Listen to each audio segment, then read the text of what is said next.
do amor, né? O dia que nós sentimos o amor dos amigos, da família, e nada mais é do que um pouquinho da demonstração exatamente do amor que sentimos por ele.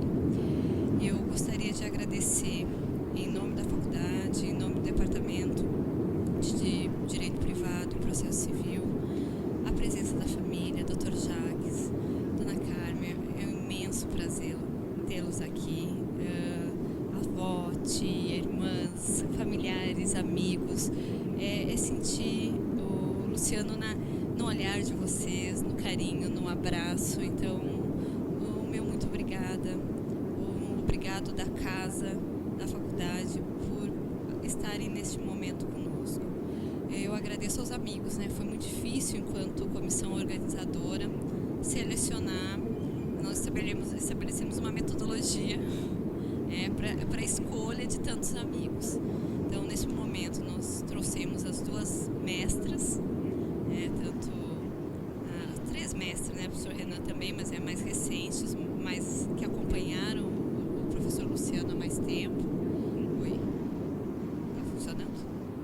O professor Luciano há mais tempo, a professora Raquel Stein, a professora Judite. Todos nós sabíamos da admiração nutrida pelo Luciano, e aos colegas amigos.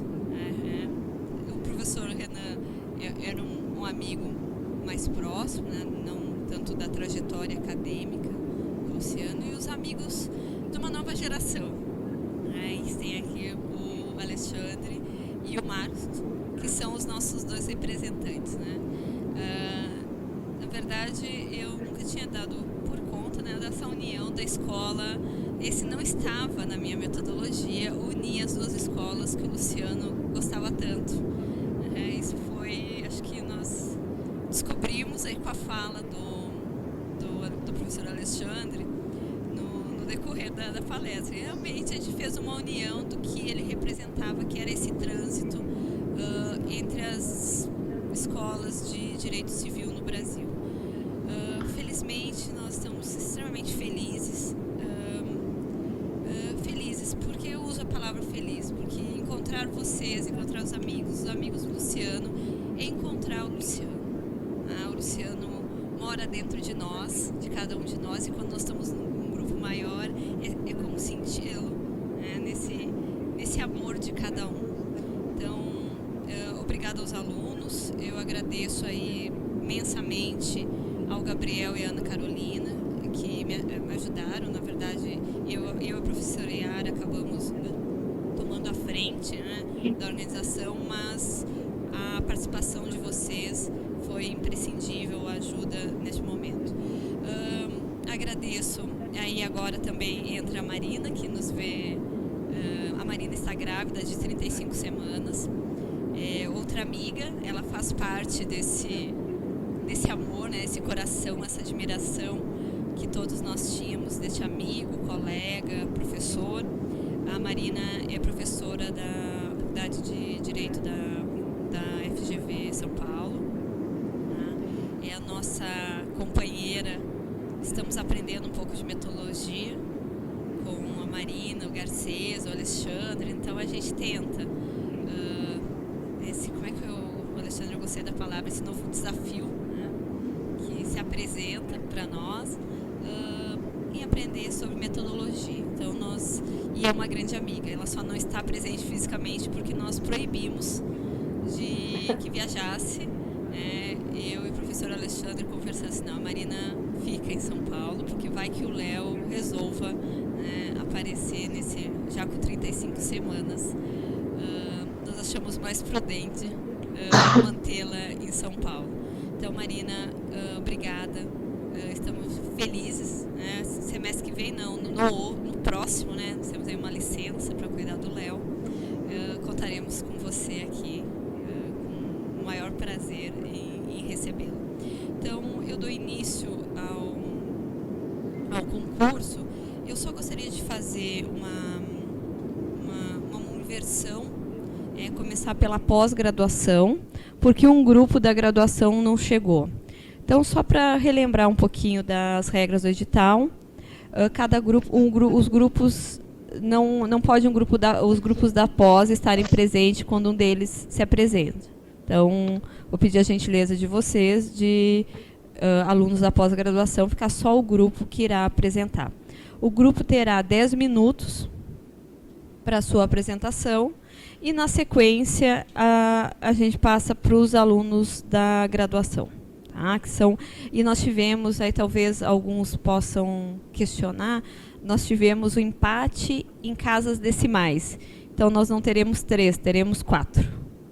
E resolvemos, então, como não existia uma disposição no nosso edital, nós achamos que não seria injusto estabelecer no decorrer do trabalho, né, do edital, do concurso. Então, optamos pela manutenção dos 4 grupos. Eu peço a gentileza do primeiro grupo, que o primeiro grupo se apresente. O nome é Marília Alves de Lima.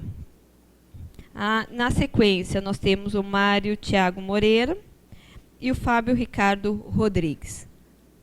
Peço a gentileza tanto do Mário quanto do Fábio de se retirarem. Bem?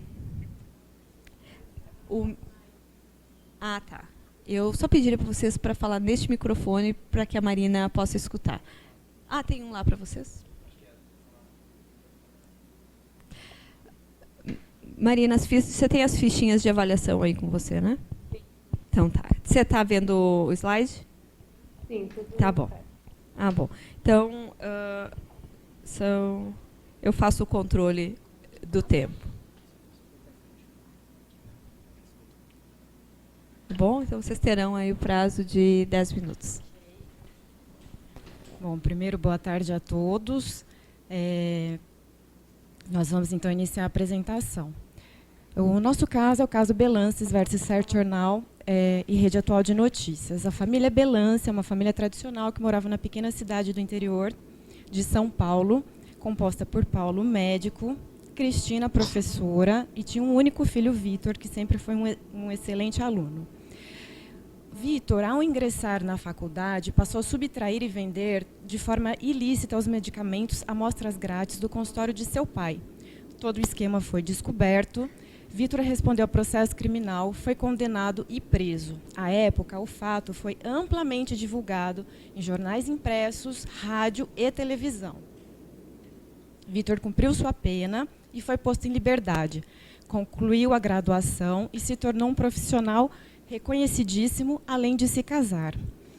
Ocorre que, passados mais de 20 anos do fato delitivo, a empresa de comunicação Rede Atual de Notícias resolveu gravar a reconstituição dos fatos e, inclusive, publicar notícias no site e de forma impressa sobre o ocorrido. Vitor ingressou com ação judicial, pleiteando a proibição da empresa de comunicação de relembrar o caso, quer seja publicando as notícias de forma impressa ou virtual, quer seja filmando a reconstituição. Requereu que o site de buscas retirasse todos os itens que relacionassem seu nome ao fato pretérito. Fundamentou sua pretensão no direito ao esquecimento. Em resposta, a Rede Atual de Notícias alegou a licitude e o direito à liberdade de expressão. Já o site de busca apontou que, além da liberdade de expressão e o direito à informação, que seria impossível filtrar todos os itens e links relacionados ao caso. E agora, diante do caso exposto, qual seria a melhor resolução?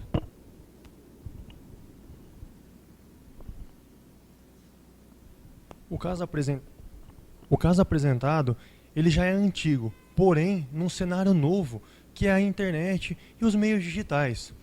O nosso tema, o caso exposto, ele tem um principal objeto, que é os direitos da personalidade voltados ao direito ao esquecimento.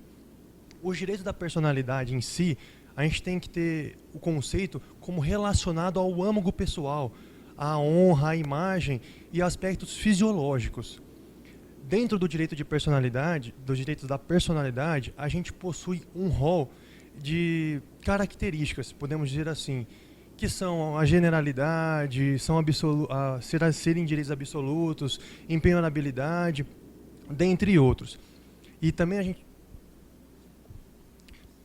E dentro desses direitos da personalidade, a gente tem que lê-los, entendê-los e compreendê-los com base na Constituição Federal.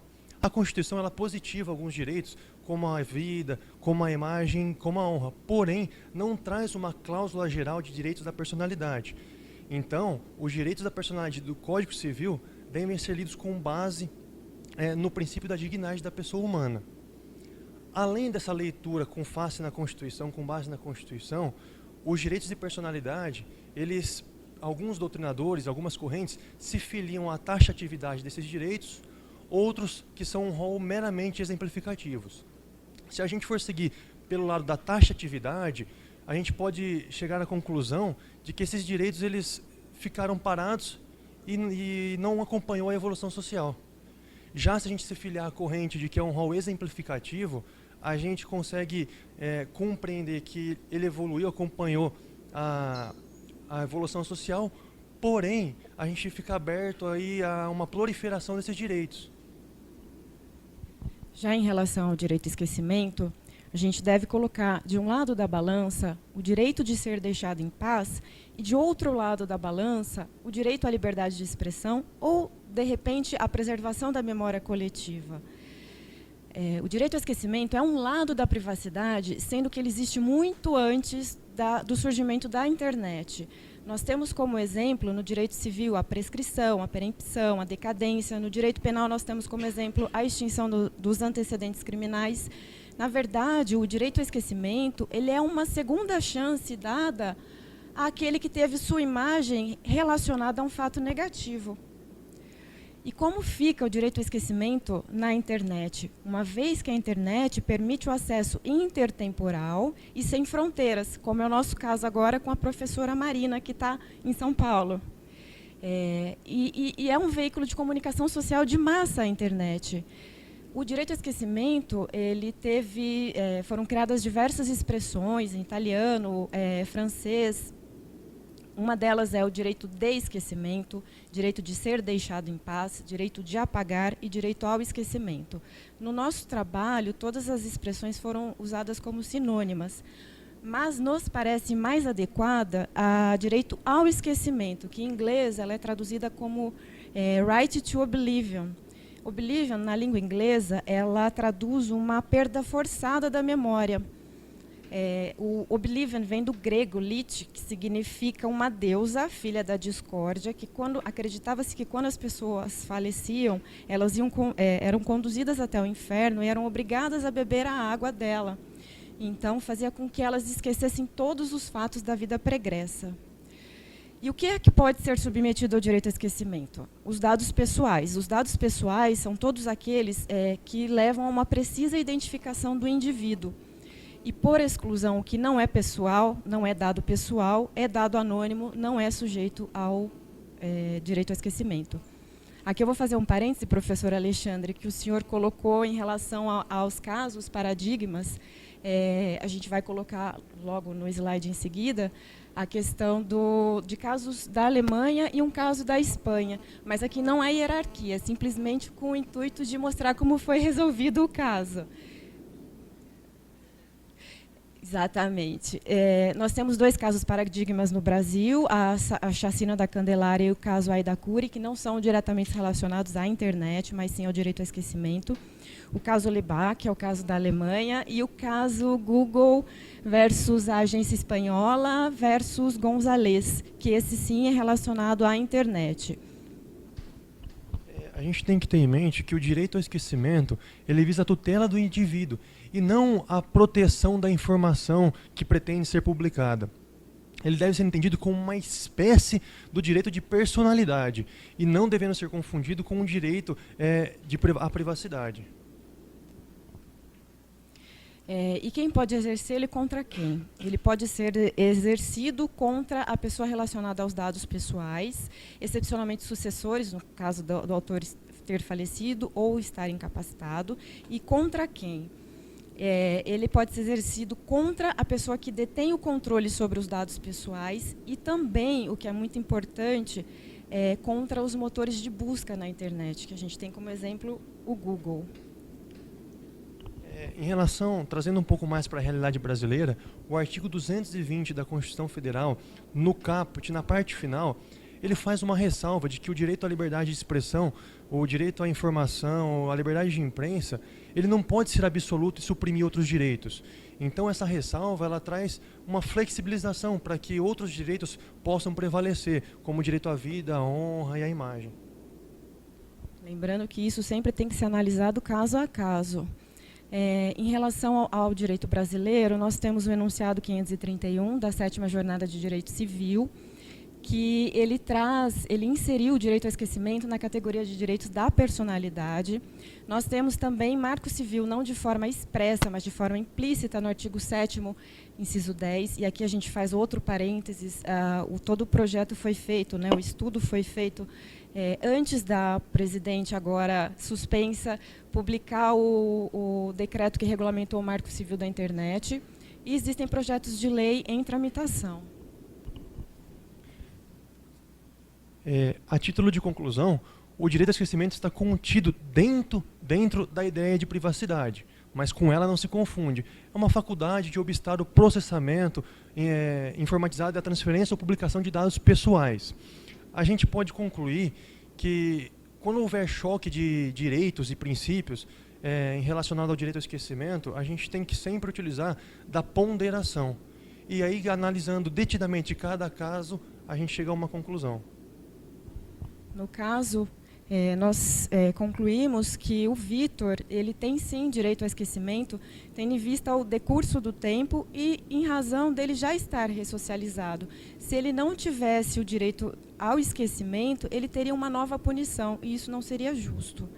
E a importância do caso, nós trazemos aqui a importância da internet hoje no nosso dia a dia. Nós tivemos hoje de manhã a professora Judite, que estava longe, mas nós tivemos a palestra dela, a professora Marina também. Então a internet é uma coisa que está no nosso dia a dia e cada vez mais intenso isso.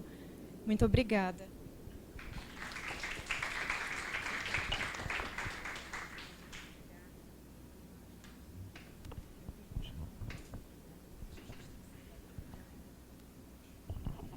Obrigada. Agora eu chamo o aluno Mário para a sua apresentação. Eu desliguei para não dar interferência com os celulares. Mário, boa tarde.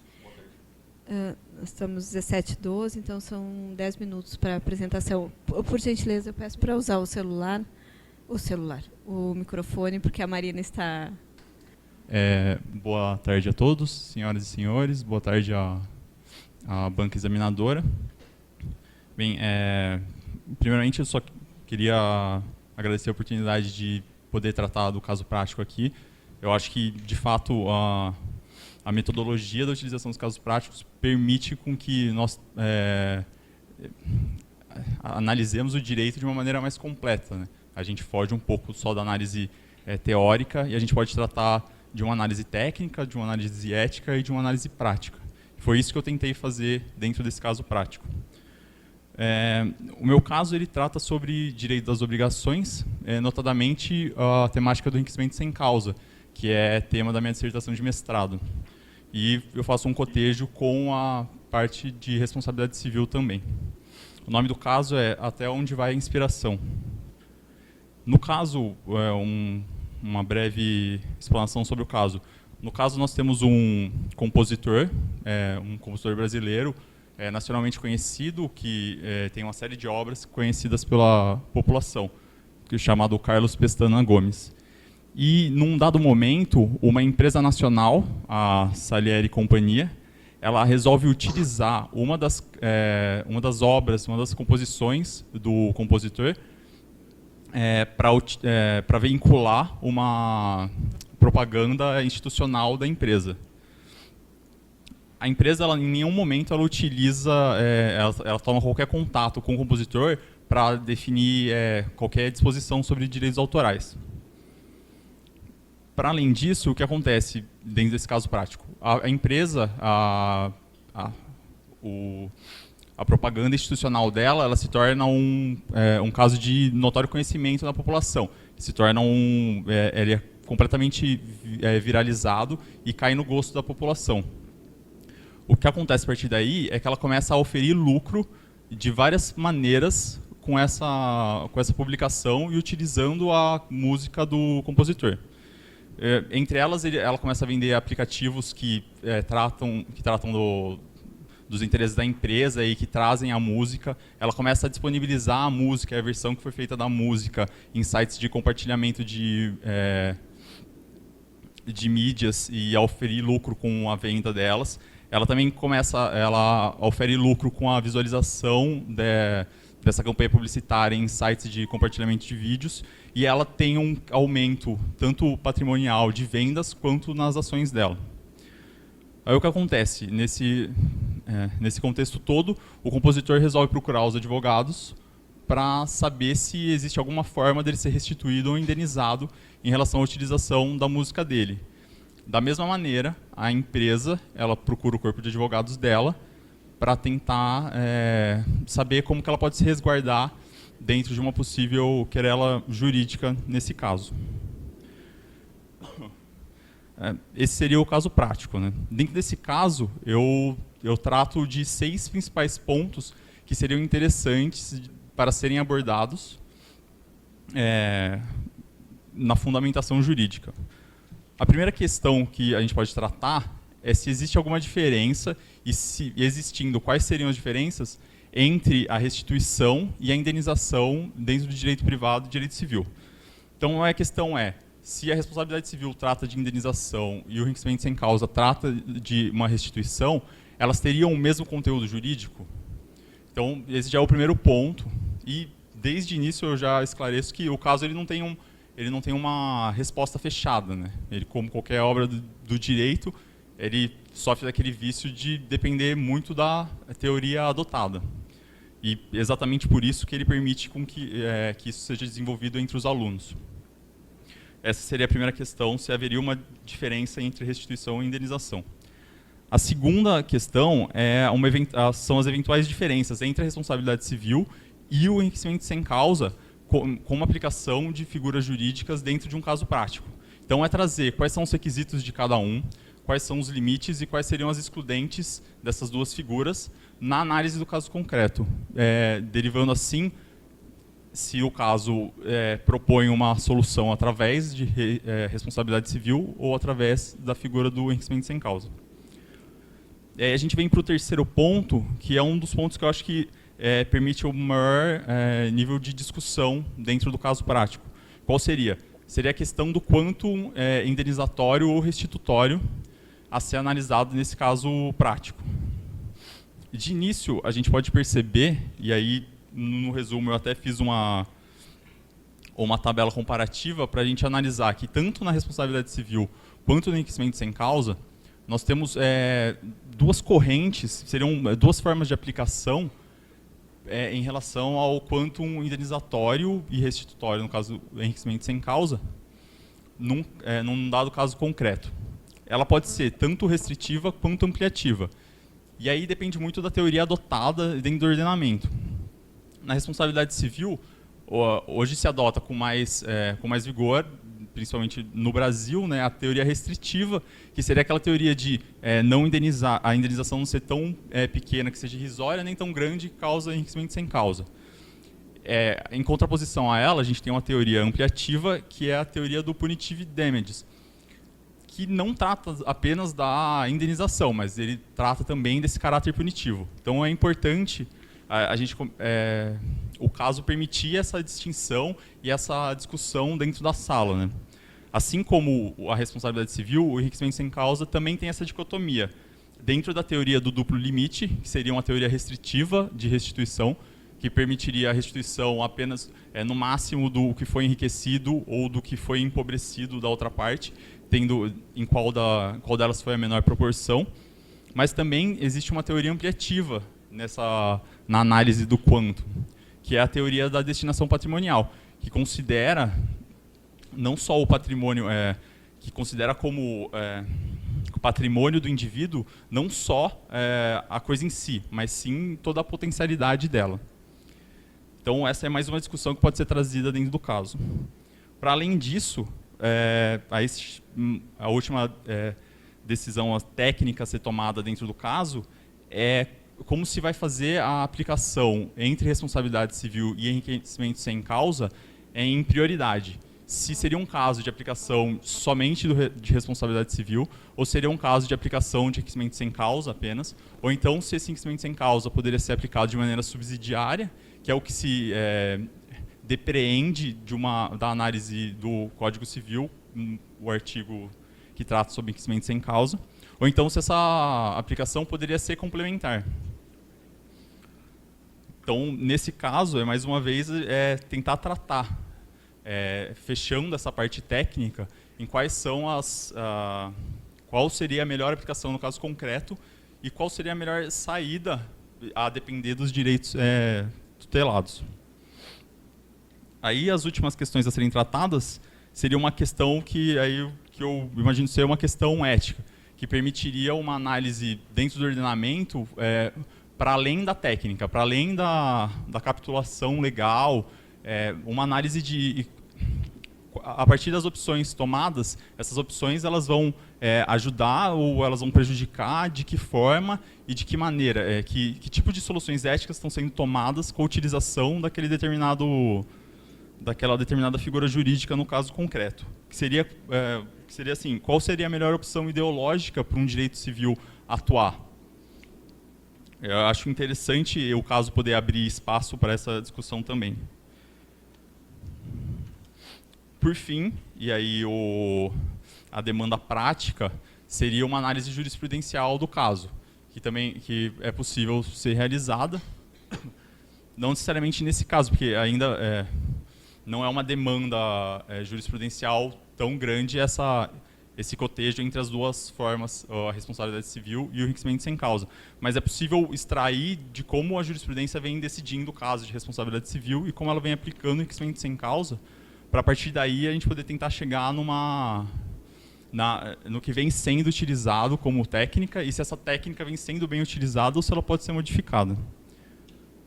Basicamente, esses seriam os pontos de fundamento que podem ser discutidos a partir do caso.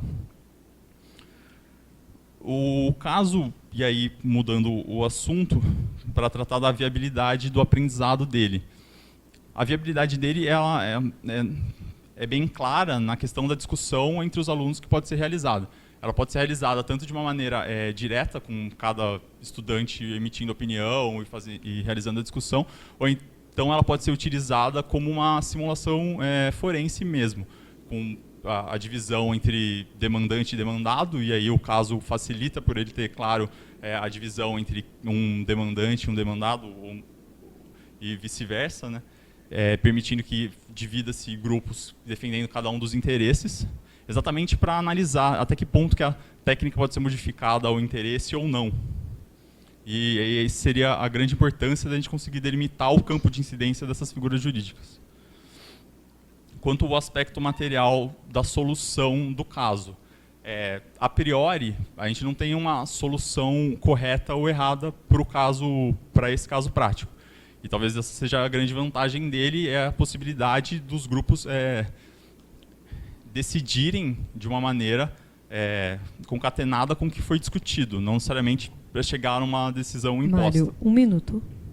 Então, estou encerrando. Então, a base dependeria muito da discussão que foi tomada em sala de aula.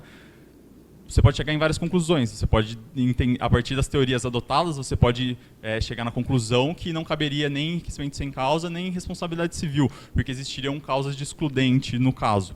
Ou então você poderia aplicar só responsabilidade civil, entendendo que houve um dano que ensejaria responsabilidade civil.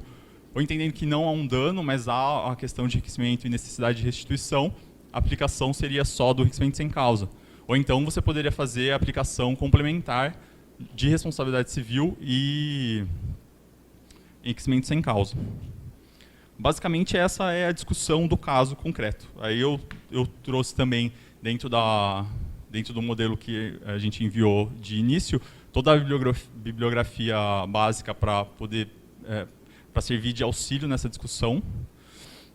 E, para encerrar, eu acredito que a grande saída desse caso é exatamente essa, é a possibilidade de aliar a técnica jurídica, é definir campo de incidência de cada uma dessas figuras, que muitas vezes elas são utilizadas como, às vezes, argumento de autoridade. Você fala, não pode existir enriquecimento sem causa, e ela é utilizada mais como um argumento, uma figura de linguagem, do que como uma figura jurídica. Mário. E basicamente era isso. Eu queria agradecer a todos aí, a banca examinadora. Muito obrigado.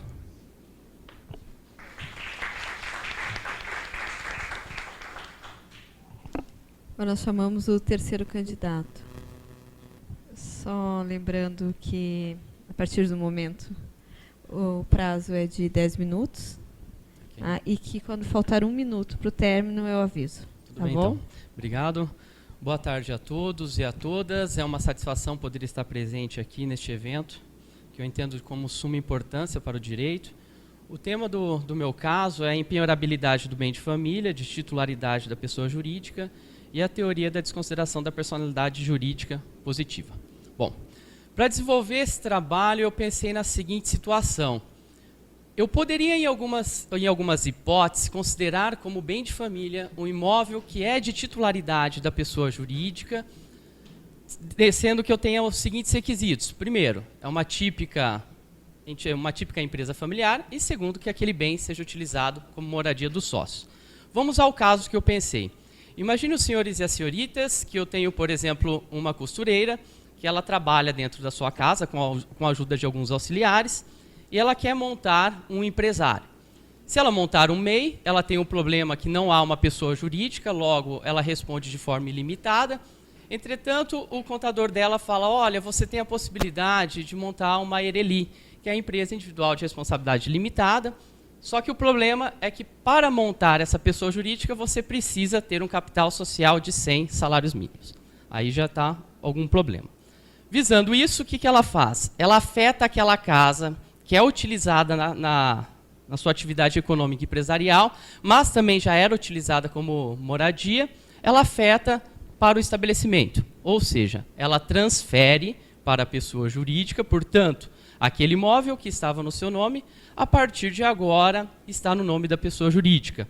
Logo, ele está afetado, ele está integralizado no capital social daquela ERELI.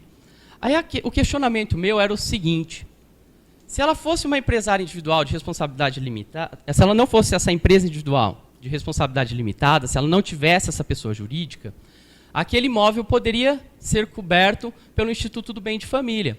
Por quê? Quando ela é um empresário individual, nada mais é que uma pessoa física que exerce atividade econômica. Logo, seria abrangido pelo artigo 1º da Lei 8.009. Portanto, eu comecei a questionar qual que seria o critério de justiça, fazendo uma análise a partir da legalidade constitucional. Bom, para resolver essa situação na prática, eu falei, vou procurar. Qual que foi o critério que eu utilizei? Procurei uma decisão que reconhecia como bem de família o imóvel de titularidade de uma das turmas que é de direito público, e o que eu escolhi foi um recurso especial que se originou do Rio Grande do Sul, que teve como relator o ministro Luiz Fux, e de um outro lado eu procurei também alguma decisão paradigma que fosse das turmas de direito privado. Por quê? Se de um lado no direito privado eu tenho aqui o embate entre particulares, no outro eu tenho a questão da verticalização, que é a primazia do interesse do Estado em detrimento do particular. E neste caso aqui do direito privado, eu escolhi um recurso especial que se originou de Sergipe, que é da 4ª turma, que teve como ministro relator o Salomão. Bom, nestes casos, quando eu fui analisar, no caso aqui primeiro da 4ª turma, do ministro Salomão, tratava-se de uma pessoa jurídica que tinha essas características de ser uma empresa familiar e que esse imóvel dessa pessoa jurídica também era utilizado pela entidade familiar como moradia, e ela deu este imóvel como garantia, uma hipoteca, em favor de uma terceira pessoa jurídica. Neste caso, o ministro relator entendeu que seria a hipótese de você, de certa forma, desconsiderar essa autonomia patrimonial da pessoa jurídica, reconhecendo como bem de família, porque aquela garantia não foi dada em benefício nem da pessoa jurídica e nem da entidade familiar. E o segundo caso, que é o do Rio Grande do Sul, que esse aqui eu tenho como mais preocupante, o juiz de primeira instância, ele coloca na sua decisão a seguinte questão: trata-se de um embargo à execução de tributos estaduais, aonde aquele bem também é utilizado para aqueles sócios que formam aquela pessoa jurídica e também eles utilizam aquele imóvel como moradia, e simplesmente o julgador coloca a seguinte questão: não é pelo simples fato daquele imóvel estar registrado no nome da pessoa jurídica que eu não vou ter a proteção da entidade familiar. Isso me preocupou. Por que me preocupou? Porque, assim como foi dito pelo professor Alexandre Cunha, a gente não pode desconsiderar alguns elementos do direito civil. E, neste caso, a separação subjetiva da pessoa jurídica. Então, não desconsidero que existe toda essa ideia de que a pessoa jurídica é uma realidade técnica, e por esse simples fato de não estar registrado no nome da pessoa física, e sim da pessoa jurídica, que eu vou dar essa proteção. Porque eu entendo que isso seria perigoso. Por quê? Abriria brecha, por exemplo, dependendo da turma que caísse do STJ, que a gente sabe que tem um entendimento mais favorável para o banco, de um juiz, em primeira instância, falar: olha, não é pelo simples fato que a pessoa jurídica não tem bens, mas o sócio tem bens no seu nome, eu vou pegar, porque eu estou querendo atrás do meu crédito, que também é um direito fundamental. Direito ao crédito, direito de propriedade. Portanto, qual que foi a proposta que eu trouxe no trabalho? Utilizar da desconsideração da personalidade jurídica. A desconsideração da personalidade jurídica ela já foi utilizada durante muito tempo como uma teoria. Aí nós tivemos ela positivada na década de 90 pelo Código de Defesa do Consumidor, em especial o artigo 28 caput, a teoria maior, e no seu parágrafo 5º, se não me falha a memória, a teoria menor. Teoria maior, eu teria que provar uma culpa, vamos assim dizer, né, o ilícito. Teoria menor, a simples insolvência. Depois o Código Civil vem estipulando no seu artigo 50 a teoria maior também. E a doutrina e a jurisprudência durante muito tempo, utilizava essa teoria também de forma inversa. Portanto, é quando eu tenho uma empresa, vamos assim dizer, rica, e o sócio pobre, principalmente em relações de sucessão ou relações de família. Até que o novo CPC, agora no artigo 133, parágrafo 2º, vem e positiva essa teoria inversa também. Qual que é a minha proposta? Se assim como eu poderia utilizar aquele artigo 50, que a princípio era para desconsiderar a personalidade jurídica e atingir o patrimônio dos seus sócios, eu tive uma nova interpretação, onde eu pegava uma obrigação do sócio e imputava a pessoa jurídica, com o intuito de combater esse ilícito. Por que não eu também não posso utilizar aqui neste caso? Por quê? Eu acho muito temerário você não utilizar, fazer uma análise das normas constitucionais com as normas que nós temos vigente. Portanto, qual que é a minha proposta? É que nestes casos, onde eu estou diante de uma pessoa jurídica, que é típica empresa familiar, e que aquele bem que efetivamente é utilizado para atividade empresarial, mas também é utilizado de moradia, que eu possa fazer uma interpretação conforme a legalidade constitucional, utilizando como fundamentos o princípio da dignidade da pessoa humana, princípio fundamental a moradia, e também o artigo 1º da Lei 8.009, conjugado com o artigo 50 do Código Civil. Aí sim eu vou reconhecer o instituto da pessoa jurídica, só que naquele caso prático eu desconsidero a personalidade com o intuito de proteger um bem maior. Tive outro problema aqui também. Qual eixo que eu colocaria? Se era no existencial ou no obrigacional? Porque, querendo ou não, o pano de fundo é a impenhorabilidade daquele bem. Eu entendo que a minha discussão ela se enquadra no eixo da dimensão existencial. Por quê? A que pese a consequência prática é a impenhorabilidade do bem, o que eu discuto aqui é se há a possibilidade de desconsiderar a personalidade jurídica em prol da proteção da entidade familiar. Eu entendo que ficaria uma decisão um tanto quanto mais técnica. Por isso, eu enquadrei ele no eixo da dimensão existencial. Quanto à utilidade prática em sala de aula, eu entendo que é plenamente possível na matéria de Direito Civil 1, ou, enfim, na Direito Civil parte geral. Por quê? Lá nós temos discussões de conceito de pessoa física, conceito de pessoa jurídica. Aqui pese que o Código Civil de 2002 não repetiu a regra lá do artigo 20 do Código 16, que deixava clara a separação subjetiva, mas há essa separação subjetiva entre a pessoa jurídica e os seus sócios. Inclusive, são diversas as decisões do STJ nesse sentido. Então, eu poderia trabalhar com os alunos essa diferença, poderia trabalhar com os alunos o Instituto do Bem de Família, e como ele vem evoluindo no nosso ordenamento, que não são poucas as decisões do STJ que, querendo ou não, acaba fazendo uma análise um pouco extensiva, visando proteger a pessoa, para dar esse caráter personalista ao Instituto. E também eu entendo que agora, com o novo CPC, em especial o artigo 489, tão debatido, do dever de fundamentação, que quando eu faço a ponderação, eu tenho que justificar o porquê que eu fiz aquela ponderação, que, a meu ver, teria que ser feito isso sempre. Quando eu justifico que eu estou desconsiderando a personalidade naquele caso específico por meio da teoria da desconsideração, eu simplesmente afasto a possibilidade de fazer a interpretação. Não é porque eu quero proteger a família, que o que dá a entender é o seguinte: eu quero proteger a família, agora vou achar um fundamento. Portanto, eu proponho uma análise diferente. Muito obrigado. Obrigada a você. Daremos início agora à apresentação dos casos da graduação. Então, retomamos com a apresentação dos casos da categoria graduação. Natália, o prazo determinado da apresentação é de 10 minutos. Quando faltar 1 minuto, eu aviso do término. Tá? Bom, boa tarde.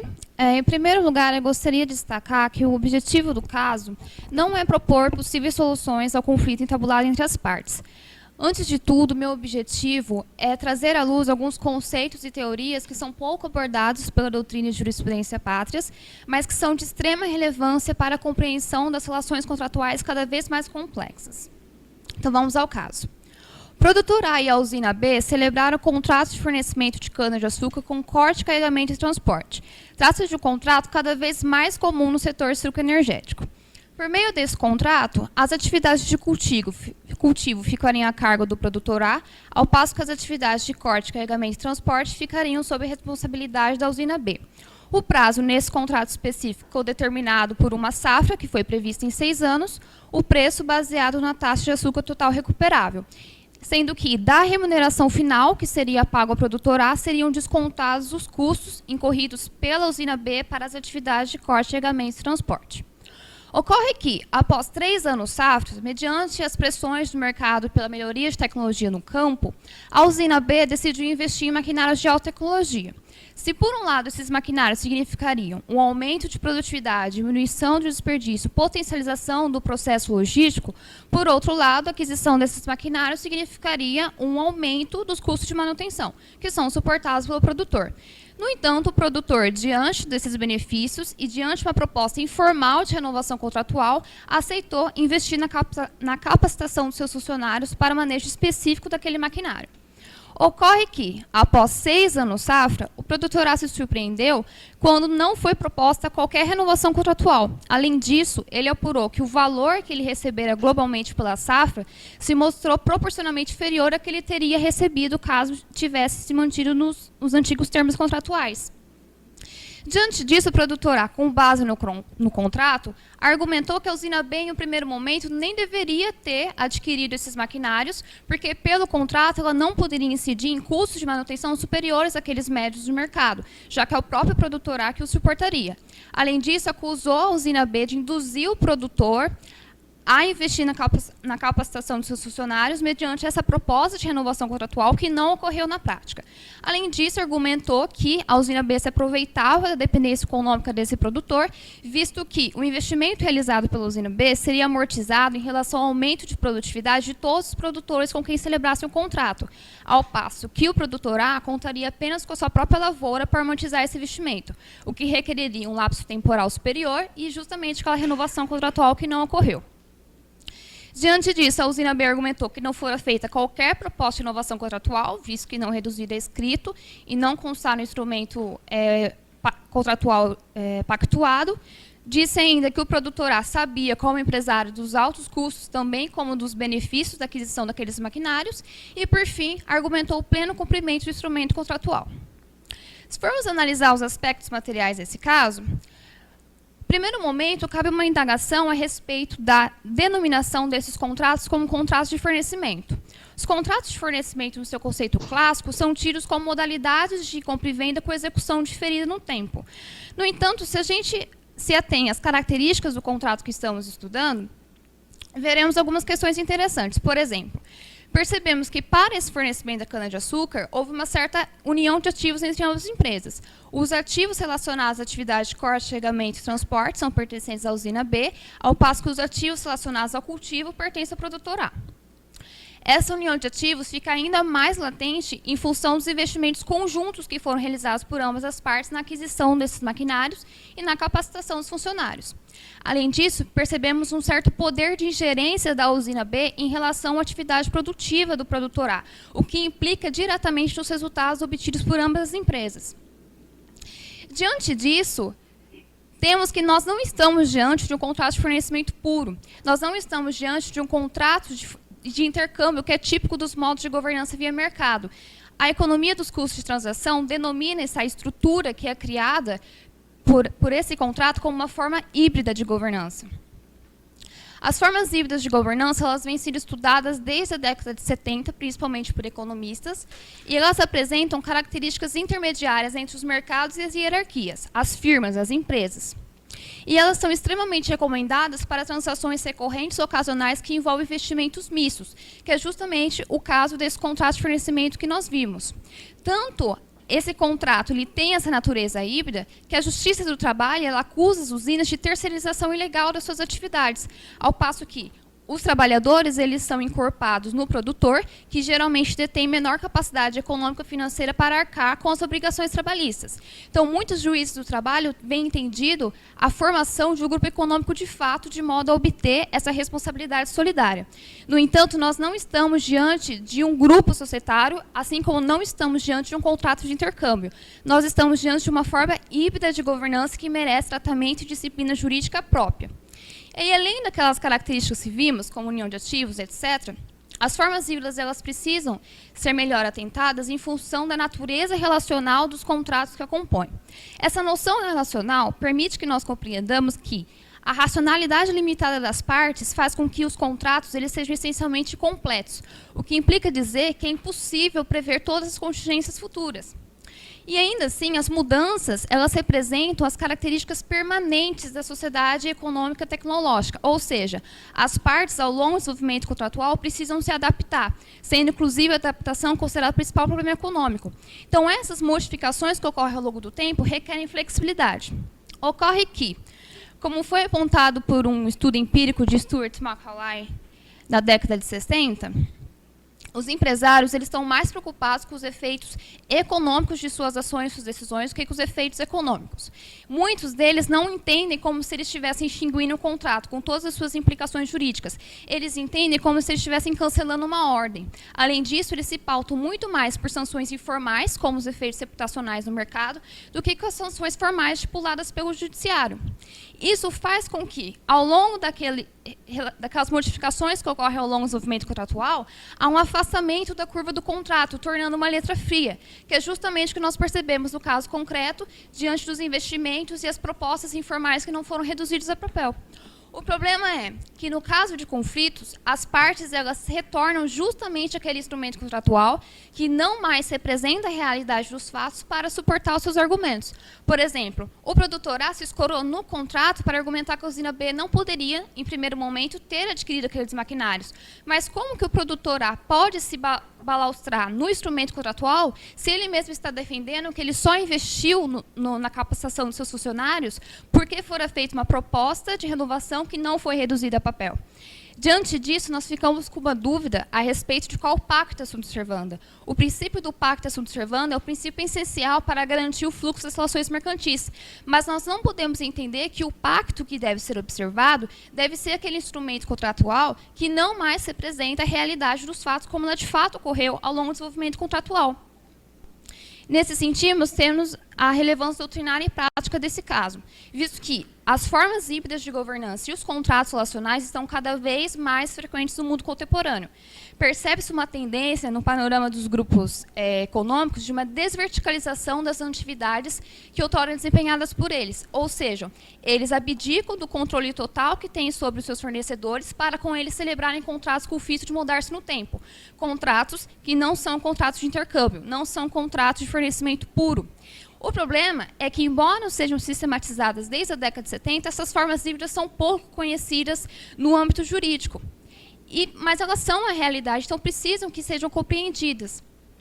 E a legislação e a doutrina nossa é muito pautada no regime contratual neoclássico, que não oferece a flexibilidade que é necessária. Ou seja, é cada vez mais necessário que essa noção relacional seja incorporada no mundo do direito e que se entenda que há uma relação umbilical entre a regulação do contrato e a produção industrial, assim como há uma relação umbilical entre as áreas da economia, administração e do direito. Não se pode conceber que, num mundo cada vez mais interligado e globalizado, o direito ele procure disciplinar questões cada vez mais complexas sob um ponto de vista unifocal, ou seja, é necessário que haja um trabalho conjunto de modo a propiciar ao aplicador do direito as melhores ferramentas para que ele possa buscar as soluções mais eficientes, atinentes e pertinentes ao caso concreto, como é o caso do caso apresentado em Produtor A e a Usina B. Obrigada.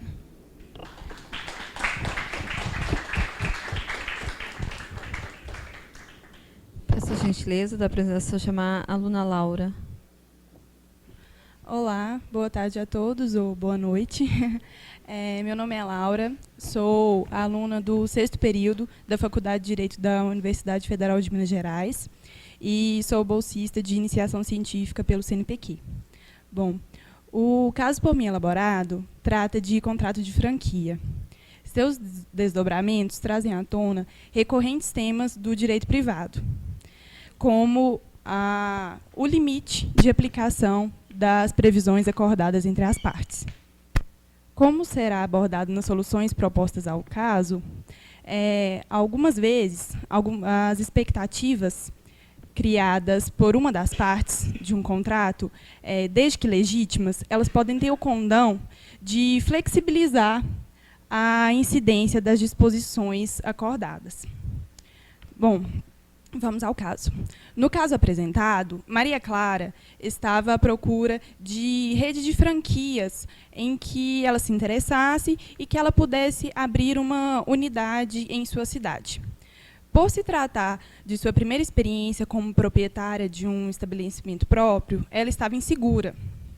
E foi exatamente no atencioso atendimento e no amplo auxílio prometido pela franqueadora de uma rede de sanduíches que a convenceram e a fizeram com que decidisse com esta empresa contratar a fim de abrir uma lanchonete em sua cidade. Firmado o contrato, Maria Clara começou a pagar as prestações acordadas a título de taxa inicial do contrato. Assim que a franqueada adimpliu a última prestação acordada, ela foi surpreendida com a ação judicial por parte da franqueadora, em que esta alegava que a franqueada havia descumprido 2 cláusulas contratuais, o que ensejaria o pagamento de multa, além da resolução do pacto. Nas cláusulas alegadas pela franqueadora, dentre elas, a primeira alegação dizia respeito à à estipulação do prazo máximo de 8 meses para que a franqueada desse início às atividades da franquia. Cláusula esta que vinha acompanhada de penalidade de multa, bem como da possibilidade de resolução do pacto pela franqueadora. Quando analisamos o caso, todavia, percebe-se que esta cláusula, na verdade, ela perdera sua exigibilidade. Ora, um dos motivos fundamentais que fez com que a franqueada se decidisse por esta franquia em específico foi exatamente o auxílio prometido. E a franqueadora, ela se limitou a enviar funcionário uma única vez, e funcionário este, que, diga-se de passagem, não detinha conhecimento algum sobre a região da cidade da franqueada, para lhe ajudar a encontrar um local.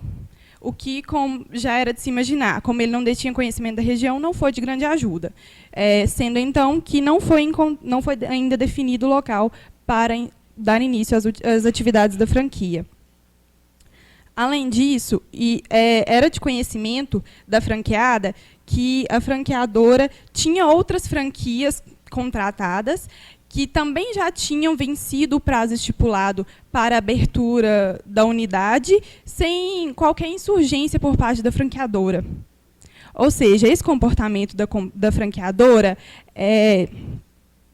fez surgir, deu razões legítimas à franqueada a que ela confiasse que esse prazo estabelecido de 8 meses para o início das atividades não seria peremptório.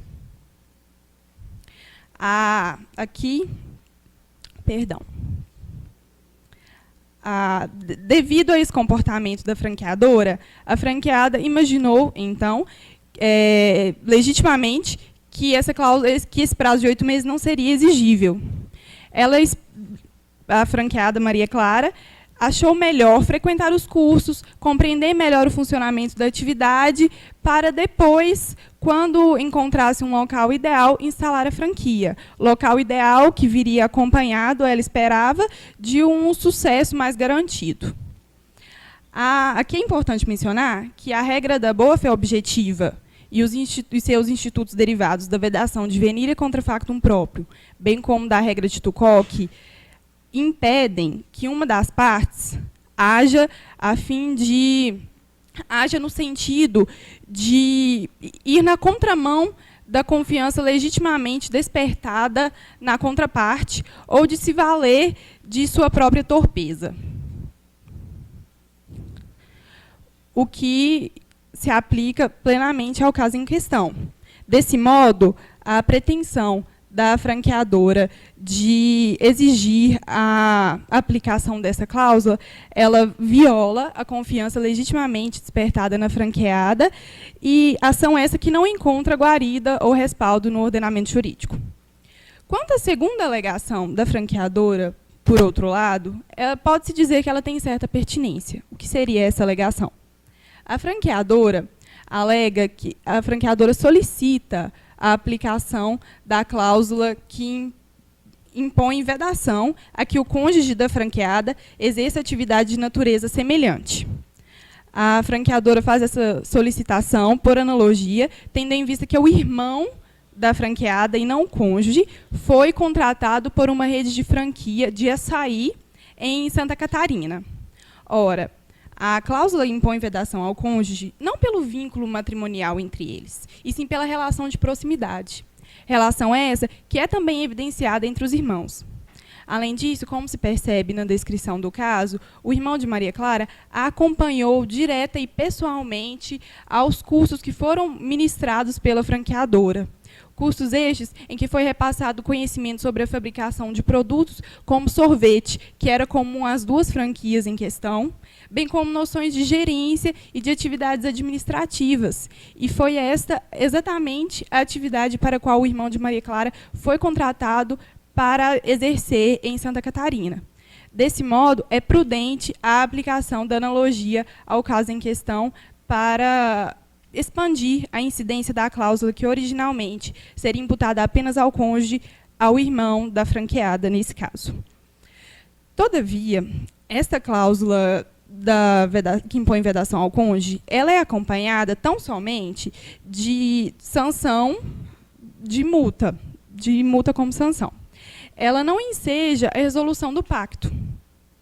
Desse modo, o pedido ajuizado pela franqueadora, ele configura, na verdade, como um pedido de rescisão unilateral imotivada, o que ensejaria a franqueadora, por sua vez, ao pagamento de multa, bem como ao ressarcimento das despesas efetuadas pela franqueada. Despesas essas que, no caso em questão, poderiam envolver, como é descrito no caso, mais uma vez, a contratação de empregadas, que ela já havia feito há 2 meses, que ela já estava tendo as despesas nesse sentido para manter as empregadas. E que essa rescisão unilateral imotivada da franqueadora a ensejaria a ressarci-la. Bom, as soluções aqui propostas pretendem servir como parâmetro de boa aplicação das noções das cláusulas gerais, sobretudo da regra da boa-fé objetiva, bem como de seus institutos, como no caso em questão, a vedação de venire contra factum próprio e a regra de Tukok. Isso ressalvando a fundamental e devida importância de uma adequada fundamentação para preservar o sentido original desses conceitos, a fim de evitar que haja uma deturpação, um esvaziamento desses conceitos gerais e que cause prejuízos à noção de segurança jurídica. Por fim, não poderia perder a oportunidade de fazer menção à fala do professor Marcos Catalã, agora há pouco, quando ele se referiu ao uso recorrente da regra da boa-fé objetiva como arma de retórica. Eu gostaria de enfatizar essa menção feita pelo professor, porque é exatamente a isso que o trabalho apresentado aqui se propõe, no sentido de servir como parâmetro de boa aplicação desses conceitos das cláusulas gerais, que muitas vezes, devido a esses usos recorrentes e indevidos, elas têm sido olhadas com certo preconceito. Que, na verdade, esses conceitos gerais, eles reservam um papel muito íntimo e muito essencial para o ordenamento, que é adaptar as previsões jurídicas às particularidades do caso concreto. Isso é um papel fundamental. E é nesse sentido que nós precisamos de trabalhos que relembrem, que resgatem o verdadeiro sentido dessas cláusulas, a fim de preservar a sua importância, o seu sentido original, bem como servir como parâmetro mesmo para que possamos evitar esses usos indevidos como arma de retórica ou como mero adorno teórico. Obrigada. Obrigada, Laura. Chamamos o próximo aluno, Augusto e Maria. Os dois irão apresentar? Boa noite. Primeiramente, eu gostaria de cumprimentar a banca e a todos os presentes, dizer que muito nos honra estar aqui hoje para apresentar o nosso caso, um caso que abordou a possibilidade de reconhecimento de filiação socioafetiva no âmbito de uma família reconstituída, sob um enfoque constitucional do princípio da afetividade no direito de família. Pois bem, o nosso caso teve como figuras centrais duas personagens, Joana, na condição de madrasta, e Maria, sua enteada. Nesse caso, Maria, aos 4 anos de idade, perdeu sua mãe biológica, razão pela qual passou a morar com seu pai, sua madrasta e seu irmão unilateral, filho do seu pai e de sua madrasta. Nesse novo lar em que Maria foi inserida, ela sempre foi muito bem recebida e muito bem tratada por todos, de modo que se desenvolveu um vínculo de mãe e filha entre Maria e Joana. Joana, quem a educou e quem esteve presente em momentos fundamentais de sua vida. Em função do pouco tempo de que dispomos, alguns detalhes não serão elucidados, mas tudo levava a crer que existia uma relação sólida entre as duas, calcada no afeto. Quem as enxergasse de fora, veria Joana como mãe de Maria e Maria como filha de Joana. Com o passar do tempo, Maria procurou Joana, objetivando conferir efeitos jurídicos àquela relação construída ao longo do tempo. Ocasião em que Joana se mostrou receptiva à ideia, mas não deu uma resposta definitiva. Em conversa com seu filho biológico, aquele lá do comecinho da história, Joana relatou as intenções de Maria, momento em que Gabriel, o nome que foi dado a ele no caso, disse que não seria possível, as intenções de Maria não seriam possíveis, uma vez que ela e Joana não possuíam qualquer vínculo biológico que as unisse. Maria já havia sido registrada por sua mãe biológica, bem como confessou Gabriel de que não gostaria de ver a futura herança ser deixada por Joana, dividida com sua irmã unilateral. No entanto, no momento em que Joana relatou o resultado de sua conversa, Maria percebeu que a negativa de Joana estava, na verdade, travestida de um temor de se indispor com seu filho Gabriel. E, por essa razão, Maria ajuizou uma ação visando a esse reconhecimento dessa filiação socioafetiva. Agora eu passo a palavra para o Augusto, para que ele explique melhor por que os 2 primeiros argumentos levantados por Joana não merecem prosperar. Boa noite.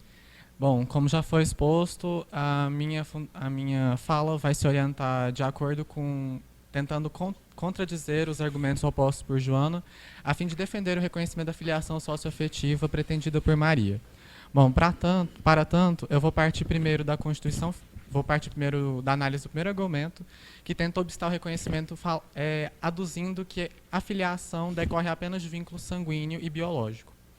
Bom, primeiramente eu vou partir da Constituição Federal para ir para o direito de família. A Constituição Federal, já no artigo 1º, dispõe que o princípio da dignidade da pessoa humana foi esculpido como fundamento do Estado Democrático de Direito. Sendo assim, o princípio da dignidade da pessoa humana se comporta como um epicentro axiológico da ordem constitucional, na medida que ele irradia seus efeitos por todo o ordenamento jurídico brasileiro. Nesse sentido, o direito assiste a um processo de despatrimonialização dos institutos jurídicos em virtude de uma personificação destes, quando coloca a pessoa no centro protetor do direito. Transportando esse raciocínio para o direito de família, a gente percebe que tutelar a afetividade construída no seio das famílias é, em última análise, atender o princípio da dignidade da pessoa humana. O artigo 1593 do Código Civil, ele dispõe que o parentesco ele será civil ou biológico, conforme a consanguinidade ou outra origem. O enunciado 256 da terceira jornada do direito civil dispõe que a posse do estado de filiação será considerada como parentesco civil. Coadunado com esse entendimento, a doutrina conceitua o parentesco civil como um parentesco residual. O parentesco que não é resultado do vínculo sanguíneo seria, por exclusão, considerado parentesco civil. Nessa medida, essa interpretação, aliada ao nosso caso, faz com que a posse de estado de filiação configurada entre Maria e Joana ao longo dos anos, em que se verificou ali, para quem está de fora, verifica uma situação de mãe e filha, desconhecendo esse vínculo de madrasta e enteada, atribui ali uma aparência de validade. A doutrina, ela elenca como elementos caracterizadores da aparência, transformando a aparência em verossimilhança para a posse do estado de filiação, a presença do nome do grupo familiar, o tratamento e a publicidade daquela relação. No nosso caso, isso foi devidamente demonstrado, tendo em vista que Maria cresceu e viveu no seio de uma família reconstituída. Como perdeu a mãe biológica muito cedo, sempre teve em Joana a figura de sua mãe. A posse do estado de filiação, uma vez reconhecida, enseja o reconhecimento da filiação socioafetiva. O segundo argumento que Joana levanta para tentar obstar o pleito de Maria seria o fato de que Maria já foi registrada como sendo filha biológica de Ana. Esse argumento ele também não merece prosperar, porque, uma vez flagrada uma situação de pluralidade de filiações com a pessoa, tem se reconhecido atualmente a multiparentalidade ou a pluriparentalidade, que seria a possibilidade de alterar o registro de Maria e fazer nele constar o nome de Joana paralelo ao nome de Ana, sem um excluir o outro. Tanto é esse o caminho que o artigo 57, parágrafo 8º da Lei de Registros Públicos já prevê a possibilidade dessa alteração, deixando o enteado constar também no nome do enteado ou sobrenome do padrasto ou da madrasta. Para concluir o raciocínio e rebater o último argumento oferecido, eu passo a palavra para a Maria Amélia, que também vai finalizar a nossa exposição. Bom, o terceiro argumento levantado foi um argumento muito frágil, pois foi Gabriel que, na verdade, não gostaria de dividir a futura herança a ser deixada por sua mãe com sua irmã unilateral. Acolher esse argumento seria, de certa forma, retroagir aos ditames do Código de 1916, em que os interesses patrimoniais se sobrepõem aos interesses individuais na resolução dos conflitos envolvendo família. No Código de 1916, inclusive, se dispensava um tratamento diferente aos filhos considerados ilegítimos em relação àqueles havidos na constância do matrimônio. No entanto, isso não mais prospera no nosso ordenamento, uma vez que se prevê um tratamento igualitário a todos os filhos. E sendo a socioafetividade uma modalidade de filiação, não há que se ter um tratamento desigual entre Maria e Gabriel. Outro argumento que Gabriel também poderia levantar seria a respeito que o pleito de Maria configuraria um enriquecimento sem causa. Neste caso, também não se aplica no caso em comento, uma vez que o enriquecimento sem causa, ele se dá em uma situação em que alguém experimenta benefícios injustificados, paralelo ao empobrecimento de outrem.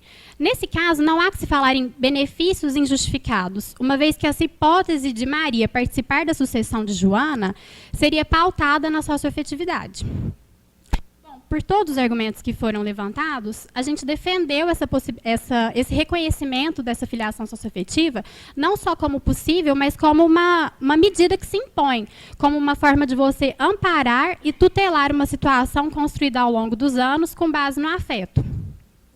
E, a partir desse caso, a gente considera ele bastante didático, do ponto de vista que foi possível a análise de diversos institutos do direito de família, bem como uma reflexão crítica, né? Porque muitas vezes existem pessoas que seriam contrárias e outras seriam favoráveis a esse reconhecimento. Eu agradeço a atenção de todos e uma boa noite.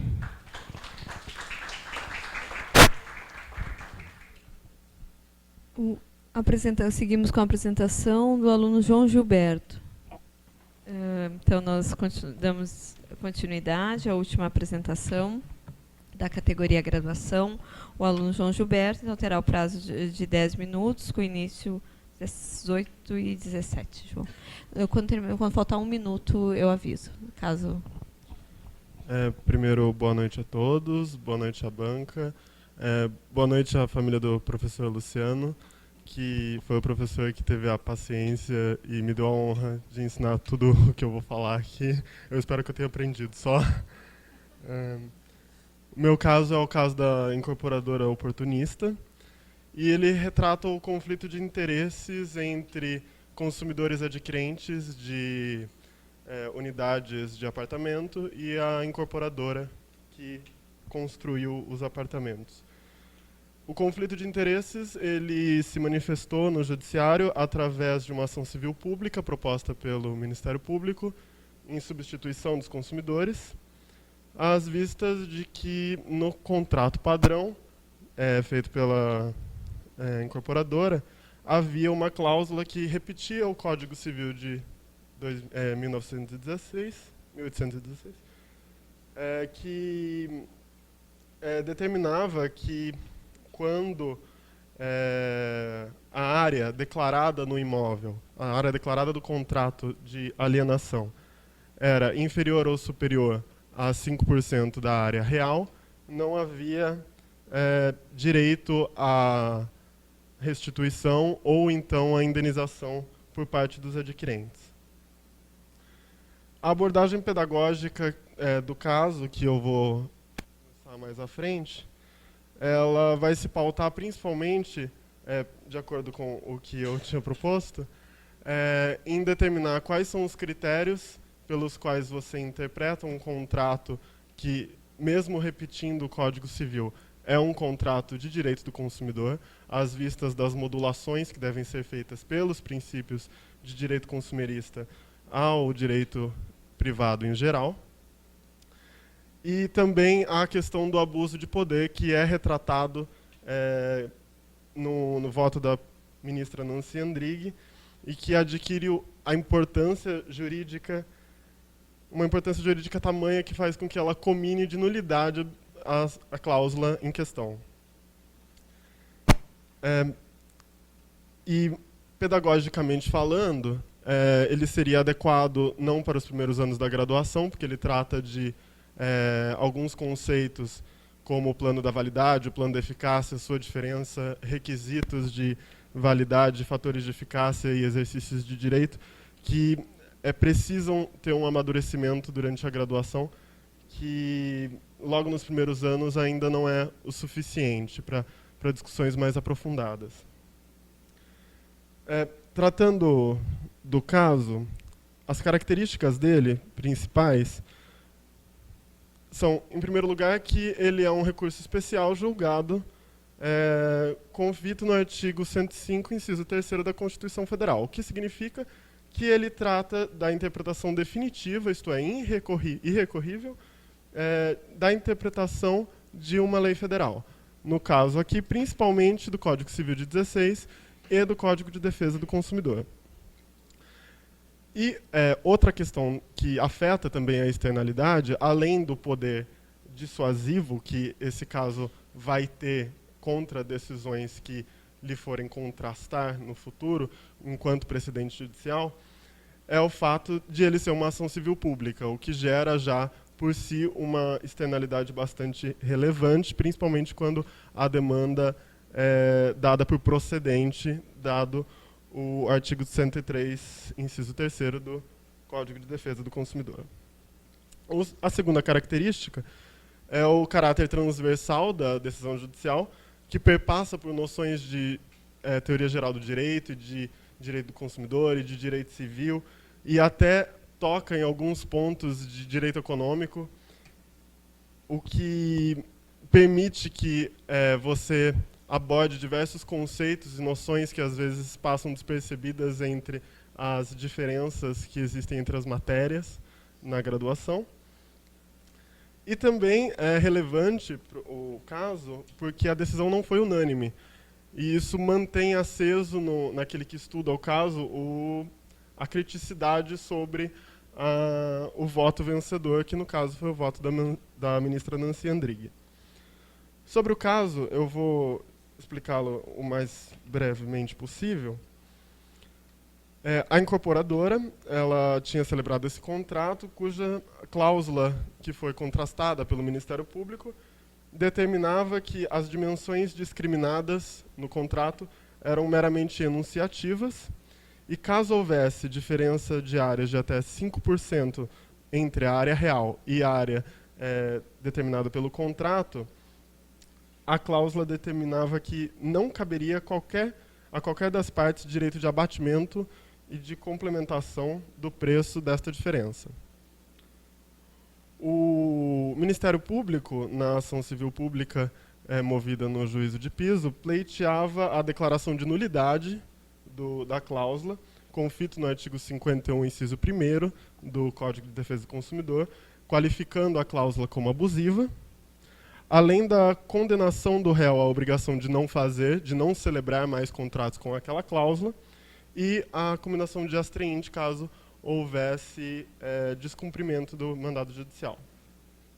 Além do pagamento da indenização devida pela incorporadora, que curiosamente entregou todos os apartamentos com uma diferença de 5% a menos do que constava no contrato.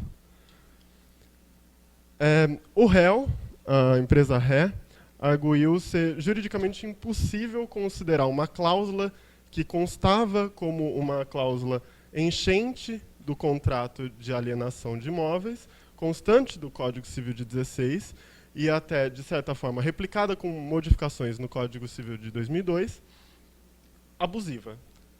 Se a própria lei determina que aquela é a justa medida para o contrato e para a distribuição de riscos e deveres contratuais, então não caberia ao judiciário dizer que o Código de Defesa do Consumidor não permitiria a aplicação daquela cláusula, sob pena de que o próprio artigo do Código Civil de 16 fosse tido como revogado, o que não acontecia, dada a jurisprudência do STJ. O juízo de piso deu procedência à ação e condenou a empresa de acordo com todos os quesitos formulados pelo Ministério Público, de acordo com todos os seus pedidos, e, interposta a apelação, a segunda instância reverteu a decisão, motivo pelo qual o Ministério Público teve, portanto, que interpor recurso especial. Novamente, alegando que o artigo 1136 do Código Civil de 16 não se aplicava à espécie devido à constatação de que havia uma relação de consumo, que devia ser tutelada, portanto, pelo Código de Defesa do Consumidor e seus princípios regentes.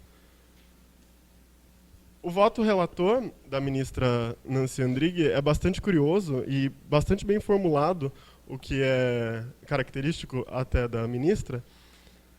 E o esquema retórico que ela desenvolve, de acordo com a sua justificativa, pode apontar uma divisão entre dois principais argumentos. Aqueles que versam sobre o modelo legal do Código Civil de 16 e a positivação da norma do artigo 1136, parágrafo único, e também os argumentos que versam sobre as circunstâncias econômicas e sociais do caso concreto, as quais demandariam uma derrogação do artigo 1136, parágrafo único, sim, no caso analisado. O primeiro argumento sobre o modelo legal proposto, nesse caso, neste argumento ela aponta para que a norma aludida, ela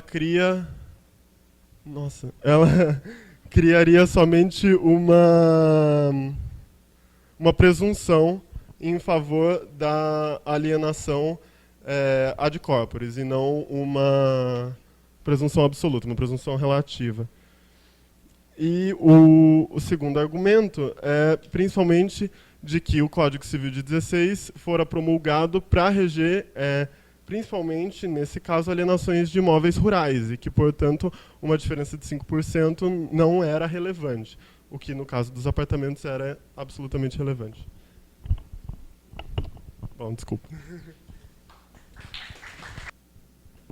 Alô?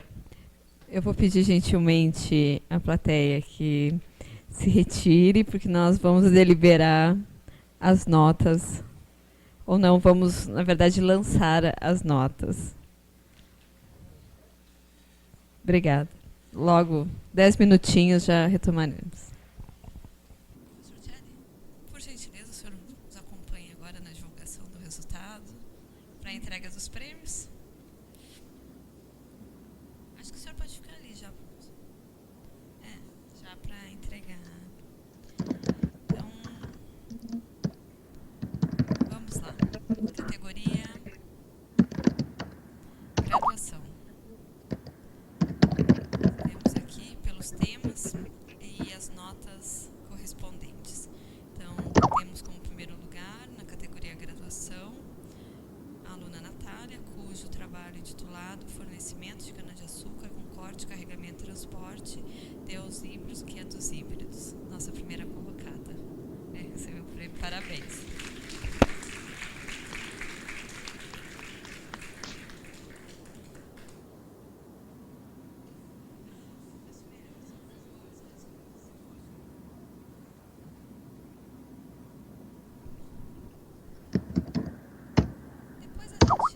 Vamos chamar o segundo colocado, o aluno João Gilberto, com o tema intitulado Caso Incorporadora Oportunista.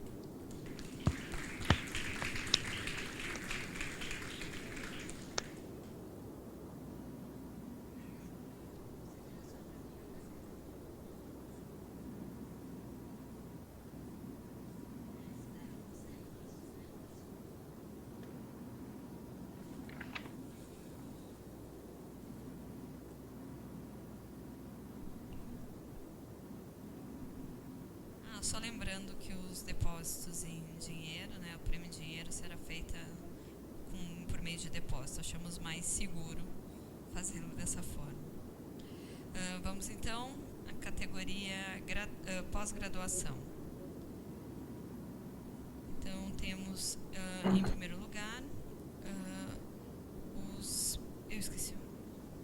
autores do caso Belani versus Ceros.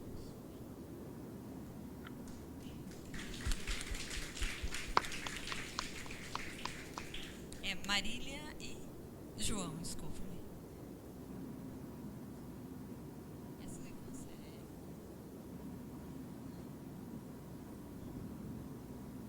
Então vocês podem depositar dinheiro na minha conta, tá? Satisfeitos.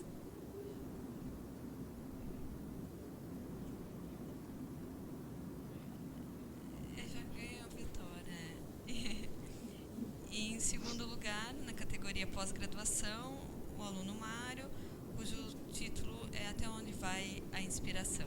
Parabéns.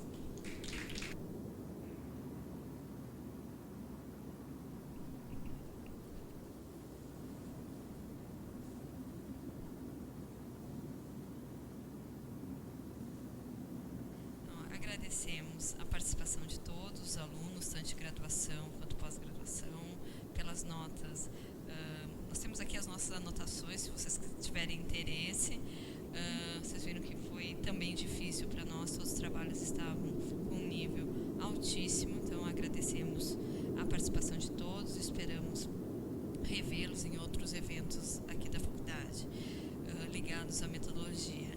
Agradeço imensamente a Marina e ao Léo, né, que tiveram a paciência de aguardar, de participar de todo o processo. Né? A Marina, a professora, está com 35 semanas de gravidez, né? Então por isso que a Marina já te passo, não está aqui conosco.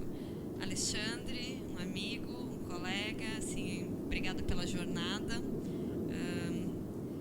Hoje é um dia que estamos emocionalmente envolvidos e, de novo, meu agradecimento à família, aos amigos e a todos os alunos. Meu agradecimento à direção por nos proporcionar essa jornada maravilhosa, né, que nós tivemos, acho que um dia em homenagem a uma pessoa realmente querida, nossa inspiração no direito civil, nosso amigo, o nosso colega, professora Yara. Obrigada pela parceria, né, à frente dos trabalhos de organização, e aos meus dois alunos, Gabriel e Ana Carolina, meu obrigada de coração por todo o auxílio. Então, encerramos. Eu vou passar a palavra à Marina e ao Alexandre, se quiser, mas de minha parte eu agradeço a todos. Marina? Flávia, desculpa, estão me ouvindo? Estamos. Sim. Bom, eu não consigo enxergar mais imagem, mas eu queria agradecer imensamente, assim dizer, eu queria fazer de tudo para estar presente, até pensei em falsificar um atestado, mas aí a consciência jurídica não permitiu, porque homenagear o professor Luciano é algo que realmente eu gostaria muito, assim, conheci ele em vários eventos sobre ensino. E eu chamava ele ele era sempre a minha cereja do bolo. Eu falava para ele ficava vermelho, assim. E eu gostava muito desse convívio, assim. Por isso eu queria fazer muita questão de homenagear, estar presente e agradecer sempre essa parceria, essa oportunidade e fazer com que esse projeto esteja vivo sempre, não só esse, como todo o legado do professor. Então agradeço muito mesmo por mais essa oportunidade de participar desse momento tão importante para a universidade, para a família, para todos. Obrigada, Marina. Alexandre? Bom, eu gostaria de mais uma vez agradecer, né, a Flávia, toda a equipe da Universidade de São Paulo, por ter podido estar presente aqui hoje, né, participando de todas as atividades. Muito obrigado. O Alexandre tem condições adversas na semana, tendo em vista o cargo que ocupa, né, todo o sacrifício empenhado em passar essa jornada conosco. Professor Chad? Não sei nem se eu tenho cargo ainda. Professor Chad, o senhor gostaria de ter umas palavras finais? Mais uma vez, externar os meus agradecimentos à família do professor Luciano, os outros atores, a professora Flávia, o professor Jair e toda a equipe de apoio, e dizer mais uma vez que foi uma grande honra para a Faculdade de Direito de Ribeirão Preto, da Universidade de São Paulo, prestar essa justa homenagem a essa pessoa brilhante. Eu já disse isso hoje de manhã, em todos os sentidos, esse ser humano, esse extraordinário professor, o nosso querido e saudoso professor Luciano Camargo Penteado. De modo que fico, pelo menos, com a sensação de que o mínimo, né, que nós poderíamos fazer aqui na faculdade foi feito. Ele merece muito mais, ele merece que nós continuemos seguindo, não é, as instruções e as mensagens que ele deixou aqui para nós, são muito importantes. Então, muito obrigado a todos pela presença.